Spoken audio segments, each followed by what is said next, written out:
వేగోల్డ్ trusted gold buyers మీరు తాకట్టు పెట్టిన బంగారాన్ని విడిపించి ఈ రోజు ఉన్న మార్కెట్ ధరకు కొనబడను. అందరికీ నమస్కారం. Welcome to it's you TV. నేను మీ దాక్షాయిని. ప్రస్తుతం మనతో పాటు ఉన్నారు ప్రముఖ తంత్ర జ్యోతిష్యులు, జ్యోతిష్య సామ్రాట్, జ్యోతిష్య రత్న డాక్టర్ చింతా రుక్మాంగదరావు గారు. గురువు గారితో మాట్లాడి ద్వాదశ రాశుల వారికి కూడా జూన్ 2వ తారీఖు జరగబోయే గురుగ్రహం మార్పు వల్ల ఎటువంటి ప్రభావం ఉండబోతుందో తెలుసుకుందాం. అంతకంటే ముందు ఇటువంటి ఆధ్యాత్మికపరమైన వీడియోస్ కోసం ఇప్పుడు మన ఛానల్ని సబ్స్క్రైబ్ చేసుకోండి. నమస్కారం గురుగారు.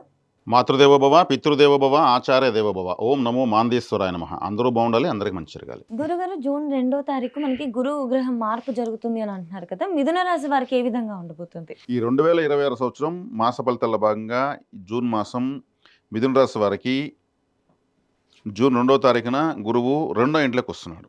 జన్మంలో ఉన్న గురువు 2వ ఇంటికి వస్తున్నాడు. 2వ ఇంట్లోకి రావడం మంచిదే. అదేవిధంగా 8వ తారీఖు ఈ రాశికి పంచమాధిపతి, వ్యయాధిపతి అయిన శుక్రుడు 2వ ఇంటికి వస్తున్నాడు. 22వ తారీఖు ఈ రాశ్యాధిపతి, చతుర్థాధిపతి 2వ ఇంటికి వస్తున్నాడు. అంటే 1, 4, 5, 12 స్థానాధిపతులు, 7, 10 స్థానాధిపతులు అయినటువంటి గురు, బుధ, శుక్రులు ఈ మాసంలో 2వ ఇంట్లో కలుస్తున్నారు. అంటే 3 శుభగ్రహాలు 2వ ఇంట్లో కలుస్తున్నాయి. 2వ ఇల్లు అంటే ఆదాయము అని అర్థం, కుటుంబము అని అర్థము. కాబట్టి మంచి ముష్టాన్న భోజన ప్రాప్తి, మంచి ఇన్కమ్స్ రావడము, వీళ్ళ మాటకు విలువ పెరగడము, మాట్లాడే మాట కూడా 2వ స్థానమే, ఇవన్నీ బాగా పెరుగుతాయి. తర్వాత వీళ్ళకు వ్యయస్థానంలో ఉన్నటువంటి రవిగ్రహము 15వ తారీఖు జన్మంలోకి వస్తున్నాడు. అంటే 3వ స్థానాధిపతి లగ్నంలోకి అంటే రాశిలోకి వస్తున్నాడు.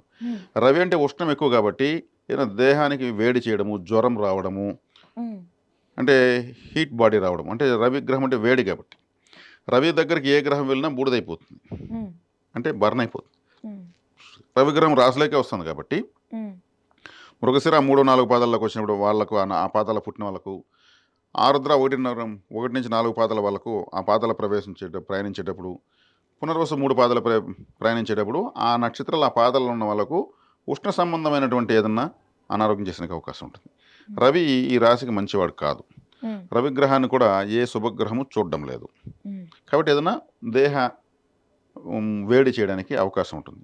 వేడి వస్తువులు, మిరపకాయలు, వంకాయలు, మసాలా, ఇటువంటి ఫుడ్ కొంచెం తగ్గించి తింటే మంచిది. చలవ చేసే పదార్థాలు, ఆహారం ఎక్కువ తీసుకుంటే మంచిది. అంటే రవి జన్మంలోకి వస్తున్నాడు కాబట్టి రవి జన్మంలోకి వచ్చినప్పుడు ధీమాన్ని, కొంచెం అహాన్ని, నెగ్లెక్ట్ని పెంచుతాడు. రవి అంటే గ్రహ రాజు. రాజు అలాగే ధీమాగా ఉంటాడు, అంతా నాకే తెలుసు అని అంటాడు, అన్నిటికి నేనే బాస్ అంటాడు. అటువంటి ధీమాన్ని ఇస్తారు, వస్తుంది. కాబట్టి దాన్ని కొంచెం వదలడం మంచిది. అదేవిధంగా 11వ స్థానంలో ఉంటే రవి కుజగ్రహము 20వ తారీఖు 12లోకి వస్తుంది. అంటే 12వ స్థానం అంటే ఏమి? నిద్ర, బెడ్రూము. అక్కడికి వచ్చేకాడికి కుజుడు అంటే ఎవరు? ఫోర్స్, ఒక స్పీడ్, ఒక ఆవేశం. కాబట్టి వీళ్ళు సరిగ్గా నిద్రపోరు. ప్రశాంతంగా ఉండే, అంటే బెడ్రూమ్లో బ్రెయిన్ పని చేయకూడదు.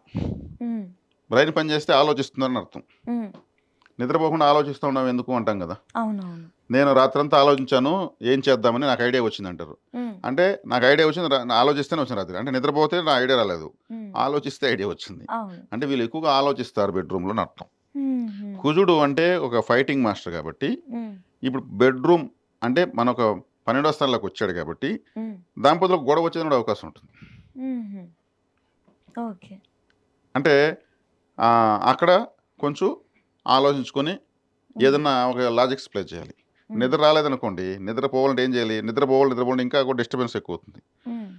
ఈ 1, 2, 3 ఉంటాయి కదా, ఓ 500 నుంచి రివర్స్ కౌంటింగ్ చేయాలి. 500, 499, 498, 497 అంటే రివర్స్ 1 దాకా అంటే మధ్యలో మనం చెప్పలేం. బ్రెయిన్ బరువు ఎక్కి నిద్ర వచ్చేస్తుంది. ఇది ఎవరైనా సరే చేయొచ్చు. నిద్ర రాని వాళ్ళంతా రివర్స్ చర్నింగ్ అనమాట, బ్రెయిన్ రివర్స్లో పని చేయించడం వల్ల నిద్ర వచ్చేస్తుంది. ఇటువంటి మంచి ఐడియాలు ఉంటే కూడా చేయొచ్చు. అదే రాహువు, శుక్రుడు ఉంటే అత్యద్భుతమైనటువంటి నిద్ర ఉంటుంది, నిద్రా సౌఖ్యం బాగుంటుంది, లగ్జరీగా నిద్రపోతారు. ఇంకా కుజుడున్నా, గురువున్నా, కేతున్న ఏ గ్రహం ఉన్నా 12వ ఇంట్లో మంచిది కాదు. ఒక 2 గ్రహాలకి అక్కడ బలం ఎక్కువ అంటే అవి కంఫర్ట్ చూపిస్తాయి. తర్వాత 10వ ఇంట్లో శనేశ్వరుడు ఉన్నాడు. 10వ ఇంట్లోనే శనేశ్వరుని గురువు 2వ ఇంట్లో నుంచి చూస్తాడు కాబట్టి వృత్తిలో మంచి అభివృద్ధి ఉంటుంది. వీళ్ళకి 2వ ఇంట్లో 3 శుభగ్రహాలు ఉన్నాయి కాబట్టి ఆదాయం బాగుంటుంది. కుటుంబ స్థానంలో 3 గ్రహాలు ఉన్నాయి కాబట్టి కుటుంబంలో శుభ వార్తలు వినడము, శుభవార్తలు వినడం అంటే శుభకార్యాలు జరగకపోయినా కానీ ఇన్ని రోజులు పిల్లలు లేని వాళ్ళకి పిల్లలు కన్ఫర్మ్ అయితే కూడా శుభవార్తే కదా. అవును. పిల్లలకు మంచి మార్కులు వచ్చి మంచి స్కూల్లో చేస్తే శుభవార్తే కదా. అట్లా కుటుంబంలో అనేక శుభవార్తలు వినేటువంటి మాసంగా దీన్ని చెప్పొచ్చు. అదేవిధంగా 3వ ఇంట్లో కేతు ఉన్నాడు. 3వ ఇంట్లో కేతు మంచిదే, అంటే పాపగ్రహం పాపస్థానంలో ఉండడం మంచిది. 3వ ఇంటి గ్రహము లగ్నంలో ఉంది, అంటే రాశిలో ఉంది. కాబట్టి వీళ్ళు ఎక్కువగా శివాలయానికి వెళ్ళాలి. రాశిలో జన్మంలోనే రవి గ్రహం ఉన్నప్పుడు శివాలయానికి వెళ్ళడం వల్ల ఆ యొక్క రవి యొక్క తాపము తాకడ దోషము తగ్గుతుంది. శివాలయానికి ఆదివారము శివాలయానికి ఒక వాల్ క్లాక్ గిఫ్ట్గా ఇవ్వడం మంచిది. వాల్ క్లాక్ అంటే రవి గ్రహం. సూర్యుని చూసాక టైం ఎంత నేను డిసైడ్ చేస్తాము. 6 గంటలకు అస్తమిస్తాడు, 6 గంటలకు ఉదయిస్తాడు, మధ్యాహ్నం 12కి పైకి వస్తాడు. దీన్ని ఒక వస్తువుగా తయారు చేసుకున్నారు. ఈ సమయానంతా ఒక వస్తువు తయారు, ఆ వస్తువే వాల్ క్లాక్. కాబట్టి సూర్యుడిలాగా ఉంటుంది వాల్ క్లాక్. గ్రహాలన్నీ కూడా నంబర్ లాగా తిరుగుతుంటాయి. 12 రాసులు ఉంటాయి, 12 గంటలు చూపిస్తూ ఉంటుంది. వీళ్ళు దీన్ని ఎత్తుకెళ్ళి ఆదివారం శివాలయంలో గిఫ్ట్గా పెట్టడం మంచిది వీళ్ళకు. జన్మలోకి రవి వచ్చాడు కాబట్టి. కాబట్టి ఇక్కడ ఈ 2వ స్థానం బలంగా ఉంది, 10వ స్థానం బలపడింది, 9వ స్థానం బాగానే ఉంది. 9వ స్థానం రాహు ఉన్నాడు. రాహు అంటే ఆయన మెలిఫిక్ ప్లానెట్. 9వ స్థానం అంటే తండ్రి, మన ఫాదర్ని తెలియజేస్తుంది.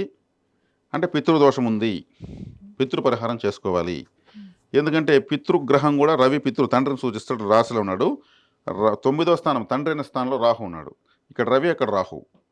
కంపల్సరీ పితృదోషం ఉంది. తండ్రి లేని వాళ్ళకైతే ఇబ్బంది లేదు, తండ్రి ఉన్న వాళ్ళకి తండ్రికి ఇబ్బంది. ఇప్పుడు ఏదైనా అనారోగ్యం చేయడము, తండ్రికి ఏదైనా వ్యాపారాలు నష్టం రావడము, ఏదో ఒక అన్కంఫర్ట్ జరుగుతుంది. కాబట్టి పితృపరిహారం చేయాలి. పితృపరిహారం ఎలా చేయాలంటే అమావాస్య రోజు, మకా నక్షత్రం రోజు ఏదన్నా తీర్థాలు అంటే ఏమి, నదులు, బావులు, సముద్రాలు ఇట్లాంటి వాటికి వెళ్ళి పురోహితులు తీసుకెళ్తే వాళ్ళు పిండ పితృయజ్ఞము, తిలతర్పం, బలిహోమం లాంటివి చేపిస్తారు. అది మంచిది. తండ్రి ఉన్న వాళ్ళైతే తండ్రి చేయాలి, తండ్రి లేని వాళ్ళైతే వీళ్ళే స్వయంగా చేయొచ్చు. ఇది చేయలేము అంటే అమావాస్య రోజు, మకా నక్షత్రం రోజు కాశీ లాంటి క్షేత్రాలకు ఆన్లైన్లో అమౌంట్ డొనేట్ చేయొచ్చు అన్నదానానికి. వెబ్సైట్ ఓపెన్ చేసి అన్నదానం కనిపిస్తుంది. అక్కడ క్లిక్ చేసి 500, 1000 వాళ్ళ ఇష్టం. ఇప్పుడు ఉదాహరణకు 500 పంపించారు అనుకోండి, 100 రూపాయలకు ఒకరు భోజనం చేస్తారు కదా, ఓ 5 మంది భోజనం చేస్తారు, ఎవరో తింటారు. అది అమావాస్య వచ్చేయచ్చు. ఇటువంటివి చేసుకోవచ్చు. దీనివల్ల ఇప్పుడు ఈ మాసం ఈ రాశి వాళ్ళకు ఫలితాలు పెరుగుతాయి. ఈ పరిహారాలు చేసుకుంటే చాలు. కుటుంబ స్థానం బలపడింది. ముఖ్యంగా ఆదాయం బాగుంటే అన్నీ బాగున్నట్టే కదా. ధనం మూలం ఇదం జగత్. డబ్బు లేకుండా మంచితనం ఉంది, నేను 6 అడుగుల హైట్ ఉన్నానంటే ప్రయోజనం లేదు. డబ్బు ఉంటే అన్నీ బాగుంటాయి. కాబట్టి ఆ డబ్బులు అనేది వీళ్ళకు ఆదాయం పెరుగుతుంది. ఇప్పటి నుంచి వీళ్ళకి ఫ్యూచర్లో ఇప్పటి నుంచి చేసే వ్యాపారాలు, వృత్తులను కూడా చక్కగా మంచి ఫలితాలు ఇస్తాయి. వీళ్ళకి బయట నుంచి వచ్చే అవకాశాలు కానివ్వండి గురుగారు, మేబీ రాజకీయ రంగంలో ఉన్న, సినీ ఫీల్డ్లో ఉన్నా కూడా వీళ్ళకి ఆపర్చునిటీస్ ఏ విధంగా ఉంటాయి?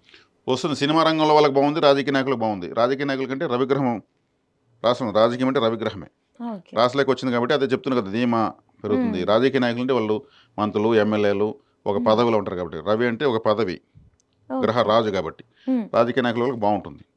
సినిమా రంగం వాళ్ళు కూడా బాగుంటుంది. ఎందుకంటే శుక్రుడు 2వ స్థానంలో ఉంటాడు. శుక్రుడు అంటే సినిమా రంగం, అంటే కళాకారులంతా శుక్రగ్రహంలో ఉంటారు. కాబట్టి సినీ రంగంలో వాళ్ళకు కూడా సక్సెస్ఫుల్గా బ్రహ్మాండంగా ఉంటుంది. సినిమా అంటేనే ఒక అందమైన ఒక ఫీల్డ్ అని అర్థం. అందాన్ని తెలియజేసేవాడే శుక్రుడు. శుక్రుడు అంటే వస్త్రాలు. అందుకే సినిమా వాళ్ళు ఎక్కువ వస్త్రాలు మార్చేస్తూ ఉంటారు, కాస్ట్లీగా వేస్తారు. ఒకసారి కనిపించిన ఇంకోసారి కనిపించరు. బట్టలు మారుస్తుంటే శుక్రుడు బలపడిపోతాడు. బట్టలు కొంటూ ఉంటే కూడా ఎక్కువగా శుక్రుడు మన దగ్గర చేరుతున్నట్టే. శుక్రుడు అంటే లగ్జరీ కాబట్టి బట్టలు మళ్ళీ మళ్ళీ కొంటున్నామంటే లగ్జరీ పెరుగుతున్నట్టే కదా. ఎవరైనా తెలివిగా చేయాల్సిన పని ఏమంటే ఎక్కువ బట్టలు కొంటా ఉంటే శుక్రుడు బలపడతాడు. పర్ఫ్యూమ్ ఎక్కువ యూజ్ చేస్తా ఉంటే శుక్రుడు బలపడతాడు. లిక్విడ్ స్వీట్స్ తింటే శుక్రుడు బలపడతాడు. లిక్విడ్ స్వీట్స్ అంటే గులాబ్ జాము, రసగుల్లా, హల్వా, బూందీ, జిలేబీ, లస్సీ, జాంగ్రీ, ఇలా మనం కొరకగానే ఏదో ఒక లిక్విడ్ మన నోట్లోకి రావాలి తీయగా. ఇవన్నీ లిక్విడ్ స్వీట్స్. ఇవి శుక్రుడు. ఇప్పుడు బెంగాల్ వాళ్ళు ఎక్కువ స్వీట్స్ తింటారు. బెంగాలీ స్వీట్స్ అంటే ఫేమస్. షుగర్ ఉంటే కూడా 1 కేజీ తింటారు వాళ్ళు, భయపడరు షుగర్కి. తర్వాత చూసుకుందానికి ట్రీట్మెంట్ అంటారు. అట్లా స్వీట్స్ ఎక్కువైతే ఎవరింట్లో ఎక్కువ స్వీట్స్ కనిపిస్తాయో వాళ్ళంట్లో లక్ష్మీదేవి ఉన్నట్టు లెక్క. ఫ్రూట్స్, స్వీట్స్ ఎవరింట్లో ఇట్లా వెళ్ళగానే టేబుల్ పైన కనిపిస్తాయో వాళ్ళంటే లక్ష్మీదేవి ఏదో ఒక రకంగా వస్తూ ఉన్నట్టు లెక్క. వైట్ కలర్ ఎక్కువగా ఏ ఇంట్లో ఎక్కువ వాడతారో ఉమ్, ఆ ఇంట్లోకి లక్ష్మీదేవి ఎక్కువ వస్తుంది అర్థం. ఓకే. అమెరికాలో వైట్ హౌస్ ఉంది కదా, ఉమ్, వాళ్ళు ఎందుకు ఒకే కలర్తో కొట్టారు, వైట్ హౌస్ కొట్టారు. ప్రపంచంలో వాళ్ళే టాపు ఫైనాన్స్లో. ఉమ్, అమెరికన్ డాలర్ అందరూ ఉపయోగిస్తారు. ఉమ్, శుక్రుడు దానికి కారణం. ఓకే. కాబట్టి శుక్రగ్రహాన్ని ఎక్కువగా రిసీవ్ చేసుకునేది విధానాలు ఇవి.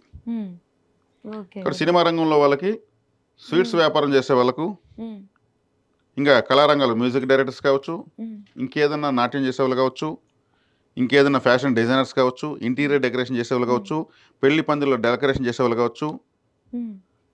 వీళ్ళందరికీ కూడా వీళ్ళంతా బాగుంటుంది. శుక్రగ్రహ బలం ఉంటేనే అక్కడికి వెళ్తారు.